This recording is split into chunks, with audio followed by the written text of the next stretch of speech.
میرے عزیزو، کبھی مسلمان اس انداز میں بھی سوچا کرتا تھا کہ جو عذاب آ رہا ہے، یہ جو اللہ کی پکڑ آ رہی ہے، یہ جو آج انسان آپس میں دستے گریبان ہے، یہ جو مسلمان خون کا پیاسا ہے، اور یہ جو مسلمان دوسروں کے جان و مال، عزت و آبرو کو برباد کر رہا ہے، کبھی مسلمان اسے دیکھتے ہی فوراً کہتا ہاں یہ ہونا ہے، اس لیے کہ جہاں اللہ ناراض ہوتا ہے، اللہ کی ناراضگی کی ایک عذاب کی شکل یہ بھی ہوتی ہے۔ جب اللہ ناراض ہوتا ہے، قُلْ هُوَ الْقَادِرُ عَلَىٰ أَن يَبْعَثَ عَلَيْكُمْ عَذَابًا مِّن فَوْقِكُمْ أَوْ مِن تَحْتِ أَرْجُلِكُمْ أَوْ يَلْبِسَكُمْ شِيَعًا وَيُذِيقَ بَعْضَكُمْ بَأْسَ بَعْضٍ انظر كيف نصرف الآيات لعلهم يفقهون۔ اللہ اس پہ قادر ہے آسمان سے کوئی عذاب بھیج دے، اللہ کو اس پہ بھی قدرت ہے زمین پر زلزلے اور سمندر اور دریا کو طغیانی دے دے۔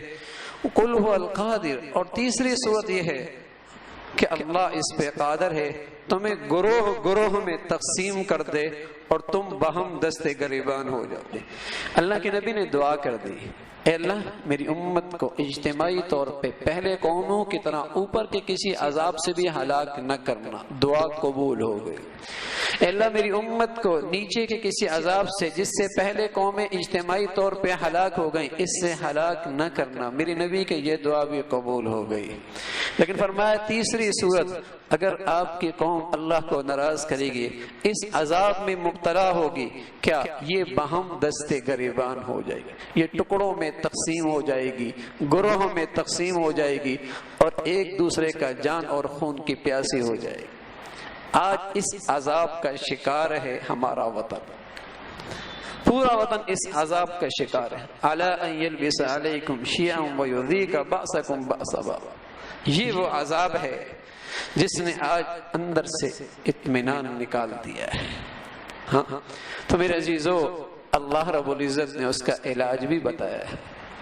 فرمایا وَمَا كَانَ اللَّهُ لِيُعَذِّبَهُمْ وَأَنْتَ فِيهِمْ۔ اے نبی، جب تک آپ موجود رہیں گے ہم عذاب نہیں دیں گے۔ وَمَا كَانَ اللَّهُ مُعَذِّبَهُمْ وَهُمْ يَسْتَغْفِرُونَ۔ اور جب یہ قوم اپنی غلطی پر ندامت کے آنسو بہانے لگ جائے اور استغفار اسے حقیقی نصیب ہو جائے، اللہ تب بھی عذاب سے محفوظ کر دیتا، تب بھی عذاب سے محفوظ کر دیتا۔ وَمَا كَانَ اللَّهُ لِيُعَذِّبَهُمْ وَأَنْتَ فِيهِمْ وَمَا كَانَ اللَّهُ مُعَذِّبَهُمْ وَهُمْ يَسْتَغْفِرُونَ۔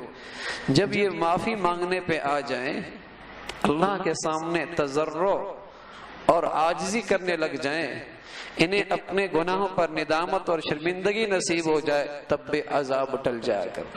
میرے عزیزو، پوری قوم بحیثیت قوم اللہ کی طرف رجوع ہو جائے، بہت مشکل کام ہے، بہت مشکل کام۔